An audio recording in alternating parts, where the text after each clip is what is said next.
Hello mga kanol! Welcome to my channel. For today's video, magbubukas tayo ng parcel. Uunahan ko na kayo guys, ang laman ng parcel ay libro. So I ordered this book sa amazon.com last July 20, 2023 at 2 days after, nagbayad ako at saka pa siya pinases. So na-receive ko ito noong August 15. Wala pang isang buwan guys. So natuwa ako kasi expected arrival nung parcel is September pa, pero maaga siyang na-deliver. Kung makikita nyo dito, hindi ko alam kung visible ba dyan. Ang nakalagay dito, August 10, 2023. So, ito yung date of arrival niya sa Philippines. At nung August 15 ko nga siya na-receive. So, at ngayon ko lang talaga siya bubuksan guys. Kasi, ganito kasi yun.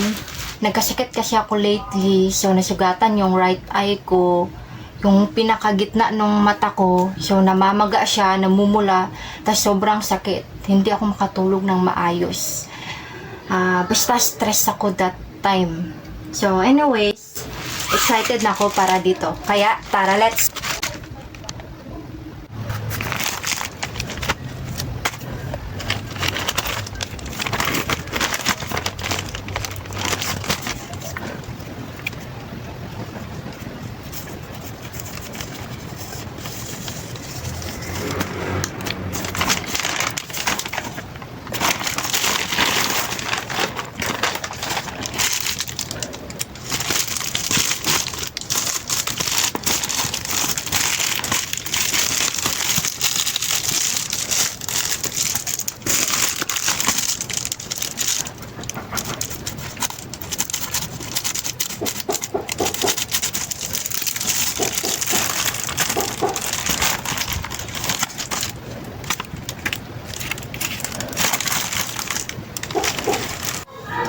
So, eto na siya mga kanunol. Kabubukas ko lang at nandito na sa kamay ko.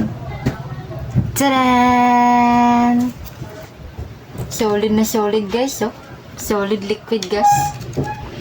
So, ito po yung book title, Spellbound Senses. Author, yours truly, May Lorraine Abao-Galdo. Yap, ako po yung may akda at ito po yung kauna-unahan kong libro. At sobrang saya ko po guys. Di lang halata. Now, let's talk about the book. So, na-publish ko na to dati sa lulu.com. Matagal ng panahon talaga guys. 2017 pa. Kasi plano ko kasi dati at pangarap ko talaga na mag-publish ng libro. Bibilin ko at yun na yun. May sarili na akong libro. At bonus na lang yun pag merong bibili. Kaya lang, after ko tong na-publish, na-busy na ata ako at nakalimutan ko na talaga siya in short. At this year ko lang siya binalikan. Sana all. So, nag-login ako ulit sa lulu.com, pero nag-error na po yung account ko at hindi ko na alam kung bakit.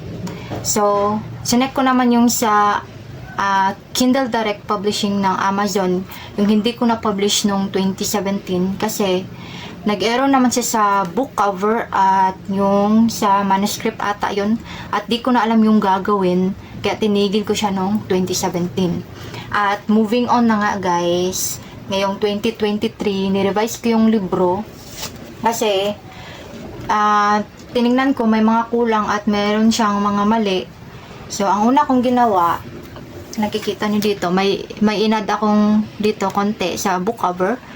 Tapos sa back cover naman niya, change ko siya totally kasi white lang to dati, white lang lahat. Tapos may nilagay lang ako dito, sa bandang dito. Sa manuscript naman, may dagdag bawas lang din ako. So, as you can see, may nilagay ako ditong A Collection of Poems. Ito po yung mga piling tula na sinulat ko nung high school pa ako. 2006 ako nag-high school guys, pero 2008 na ako nag-start na sumulat ng mga tula. Tapos, part na naman ng ginawa ko nung college pa ako, dinagdag ko na rin dito.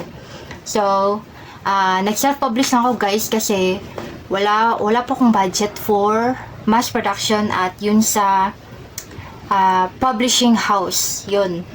Hopefully, makaipon ako para sa mga susunod kong aklat. So, ako na po yung gumawa ng cover at hindi na po ako kumuha ng manuscript editor or proofreader kasi wala pa nga akong budget for that. So, about sa cover, meron dito, may sinulta ko dito about sa cover. Kung bibili nito, mababasa nyo to sa loob.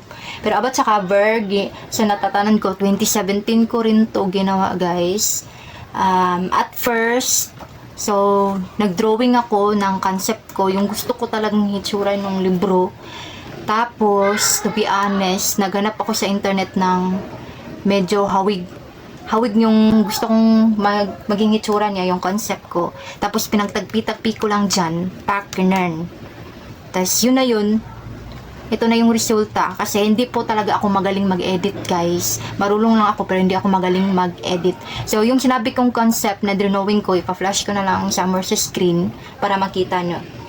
So ito po yung Perry dito, sa bandang dito, yung malaki. Edit ko to sa Paint at PowerPoint. So, kung makikita nyo dito, siguro, kung sa personal, hindi po smooth yung lines niya kasi sa pen ko lang talaga siya inedit, tapos mouse lang yung gamit ko. Tapos yung dalawang to, gaya ng sinabi ko, sa internet lang yan, kirinap ko lang. Itong sa gitna, nakalimutan ko na to. Tapos, yung sa title at yung mga words dito, isa-isa yan. Ako na po yung gumawa niyan. Pagdating naman sa background niya, guys, iniba ko lang yung ng kaunti yung kulay. Makikita nyo to sa internet. Saka sa bandang dito may in-erase lang ako. Natatanan ko, may in-erase ako sa bandang dito. Kung titigan nyo, guys, maigi, guys, tingnan nyo. Di ba? Parang ewan. Kasi nga, guys, hindi ako magaling mag-edit. So far, satisfied naman ako sa naging itsura niya. Pagdating naman tingnan naman natin yung manuscript. Yung manuscript. Ang size nga pala nito is 5 by 8 inches. Tapos, English lahat ng loob nito, guys. Tapos, cream paper siya. Cream paper. Yung pinili ko. At meron din siyang 60 pages. 60 pages lang siya, guys. Simple lang talaga yung libro ko kasi collection lang siya ng mga tula. Meron din dito sa intro kung bakit siya naging collection. Mababasa niyo sa intro. Tsaka kung sino-sino yung inspiration ko sa pagsulat ng mga tula. So mababasa nito sa loob.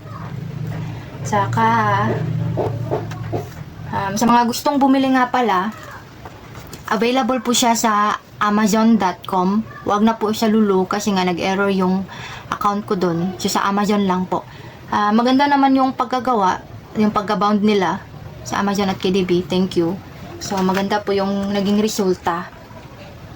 At sa mga may katanungan nga pala tungkol sa libro o kahit ano lang, guys. So, message nyo ko sa Facebook page ko, Yenspar28. So, sisingit ko na lang din yung second book ko, guys. Basta ito, kung bibilin nyo, maganda to. Ito yung second book ko. May draft ako dito. Ito na yun. So, yung book title nito is Seasons of Love. All about love to, guys. Tapos ko na yung cover. Sa Canva ko to ginawa. Yung cover. Sa mga bandang dito, ito. Binili ko yung puno. Hindi. Yung image na parang puno, binili ko yan sa Canva. Tapos, binago ko lang yung mga laman ng kada kulay. Basta, i-discuss ko na lang to sa inyo sa mga, pag matapos ko na to kasi halfway pa ako sa manuscript niya, guys. May mga sulat na to. Scratch lang yung ginamit ko. Pero halfway na ako dito. Panigurado maganda din to, guys. Kaya abang-abangan nyo to. Mayroon pa ba akong sasabihin? Wala na akong sasabihin, guys. Yun lang. At maraming salamat sa panonood. Kaya, it's a wrap, mga kanol. Buyers.